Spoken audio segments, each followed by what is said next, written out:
નમસ્કાર મિત્રો, સ્વાગત છે તમારું મારી ચેનલમાં। હું છું રાજેશ અને તમે જોઈ રહ્યા છો અમરીશ ફૂડવર્ડ। મિત્રો, હિન્દુ ધર્મમાં વ્રત અને તહેવારનું ખૂબ જ મહત્ત્વ રહેલું છે અને એમાંય જો અલગ અલગ આપણે ફરાળ બનાવતા હોઈએ છીએ, પણ એમાં સાબુદાણા વડા એ ખૂબ જ ટેસ્ટી બને છે અને જલ્દીથી પેટ ભરાઈ જાય છે। તો આપણે આજે બનાવવાના છે સાબુદાણા વડા। બિલકુલ આસાન રીત છે, તમે તમારા ઘરે જરૂરથી બનાવજો। તો પહેલાં બધી સામગ્રી ભેગી કરી લઈએ। તો એના માટે આપણે 2 કપ સાબુદાણા લીધા છે। આ સાબુદાણા મીડિયમ સાઇઝના છે, આથી મોટા પણ આવે છે, આથી નાના પણ આવે છે। તો આપણે એને એક વખત સારી રીતે ધોઈ લેવાના છે અને વધારે ધોવાની જરૂર નથી। અને ત્યારબાદ આપણે પાણી નિતારી લઈશું અને ફરી આ જ બાઉલમાં સાબુદાણાને એડ કરી દઈશું અને ત્યારબાદ સાબુદાણા ડૂબે એટલું પાણી નાખવાનું છે।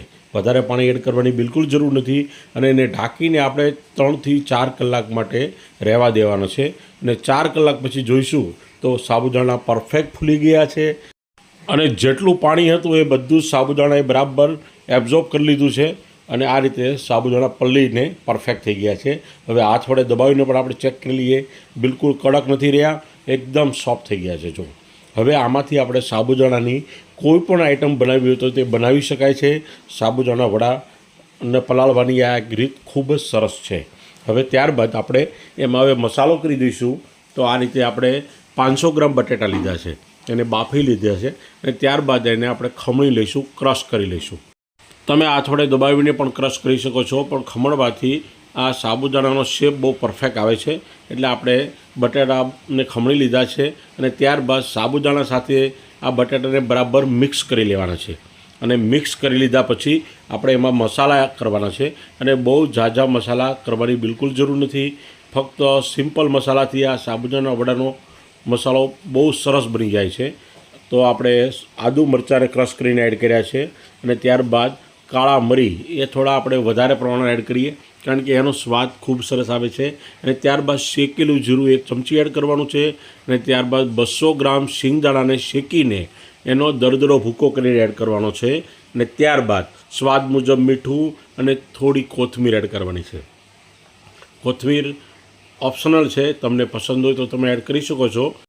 બધું બરાબર મિક્સ કરી દેવાનું છે અને આ રીતે આપણો સાબુદાણા વડાનો મસાલો બનીને તૈયાર થઈ ગયો છે।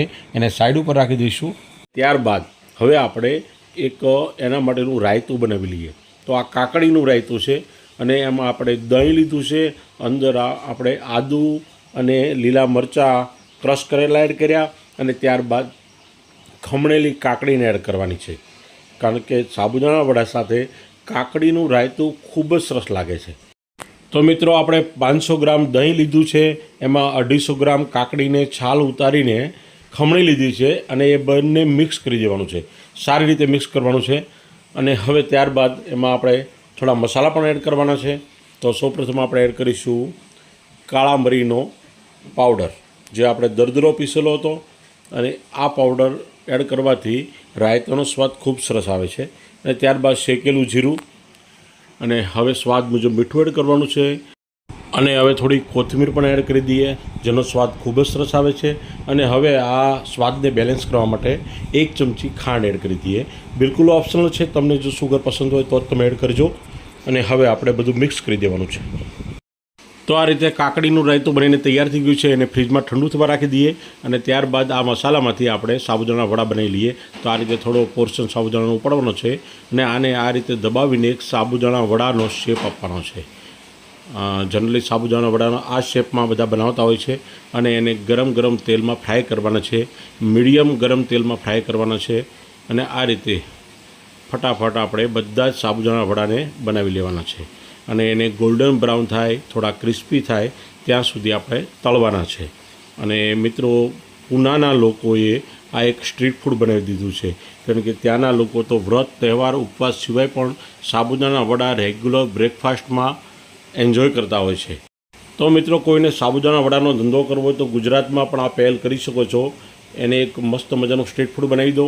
તો આ રીતે આપણે સર્વિંગ પ્લેટમાં આ સાબુદાણા વડાને સર્વ કરી લીધા છે અને હવે આને આપણે જરા ટેસ્ટ પણ કરી લઈએ।